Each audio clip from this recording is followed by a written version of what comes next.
కాపు ఉద్యమ నేత ముద్రగడ పద్మనాభరెడ్డిని మెరుగైన చికిత్స కోసం హైదరాబాద్కు తరలించారు. సామర్లకోటలో కూతురు క్రాంతి హాస్పిటల్కు రావడంతో ఆమె సోదరులు అడ్డుకున్నారు. కుటుంబ సభ్యుల జోక్యంతో తండ్రిని చూసేందుకు అనుమతించారు. మరోవైపు మాజీ సీఎం జగన్ పద్మనాభం ఆరోగ్య పరిస్థితిపై ఆరా తీశారు. కాపు ఉద్యమ నేత ముద్రగడ పద్మనాభరెడ్డిని మెరుగైన వైద్యం కోసం హైదరాబాద్ తరలించారు. అంబులెన్స్లోనే రోడ్డు మార్గం గుండా ఆయన్ను కుటుంబ సభ్యులు భాగ్యనగరానికి షిఫ్ట్ చేశారు. తొలుత ఎయిర్ అంబులెన్స్లో రాజమహేంద్రవరం ఎయిర్పోర్ట్ నుంచి తరలించాలని అనుకున్నారు. అయితే చివరకు రోడ్డు మార్గం గుండానే తీసుకొచ్చారు. అనారోగ్యంతో బాధపడుతున్న పద్మనాభంకు 2 రోజులుగా కాకినాడలోని ఓ ఆసుపత్రిలో చికిత్స అందిస్తున్నారు. అక్కడ డయాలసిస్ చేయగా ఆరోగ్యం నిలకడగా ఉంది. అక్కడి నుంచి అంబులెన్స్లోనే హైదరాబాద్కు తరలించారు. కొద్ది రోజులుగా జ్వరంగా ఉండటము, యూరిన్ పోసుకుంటే మూత్రంలో మంట రావటము, మూత్రం తక్కువగా అవ్వటము, ప్లస్ కొంచెం మగతలోకి వెళ్ళటము, మాట్లాడలేకపోవడం, ఈ విషయంతో మా దగ్గర తీసుకొచ్చడం జరిగిందండి. మెడికల్ రికార్డ్స్ ప్రకారంగా చూస్తే ఆయన హైదరాబాద్లో రెగ్యులర్గా ట్రీట్మెంట్ తీసుకుంటూ ఉన్నారు. సో అందుకని అక్కడ డాక్టర్స్కి ఫస్ట్ నుంచి టచ్లో ఉన్నారు.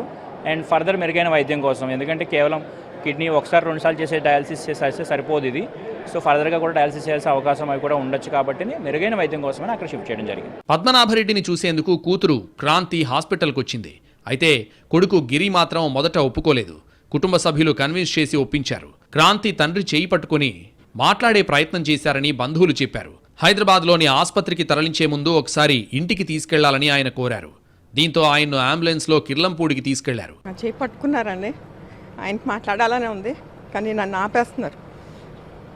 నేను ఎవరిని అడగలేదు, వెళ్ళిపోయాను లోపలికి. ఈరోజు నేను వస్తున్నానని తెలిసి అక్కడ పెట్టేసి నర్సులతోటి తలుపులు వేయించేసి, వేరే పేషెంట్లు కూడా ఉన్నారు కదండి, వాళ్ళని చూసుకోవాలి కదా, అది కూడా ఏం లేకుండా తలుపులు వేసేసి డాక్టర్లు ఉన్నారు పంపించొద్దు అన్నారు.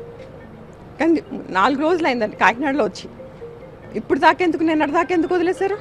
ఆయన హెల్త్ బులెటిన్ డాక్టర్స్ ఎందుకు విడుదల చేయట్లేదు? ముద్రగడ ఆరోగ్య పరిస్థితిపై మాజీ ముఖ్యమంత్రి జగన్ ఆరా తీశారు. ముద్రగడ కుమారుడు గిరిబాబుకు ఫోన్ చేశారు. అత్యవసరమైతే కాకినాడ నుంచి హైదరాబాద్కు ఎయిర్ లిఫ్ట్ చేయాలని జగన్ సూచించినట్లు తెలిసింది. పద్మనాభరెడ్డిని పెద్దాపురం ఎమ్మెల్యే నిమ్మకాయల చినరాజప్ప పరామర్శించారు. ఆయన తనయుడు గిరిబాబును పద్మనాభం ఆరోగ్య పరిస్థితిని అడిగి తెలుసుకున్నారు.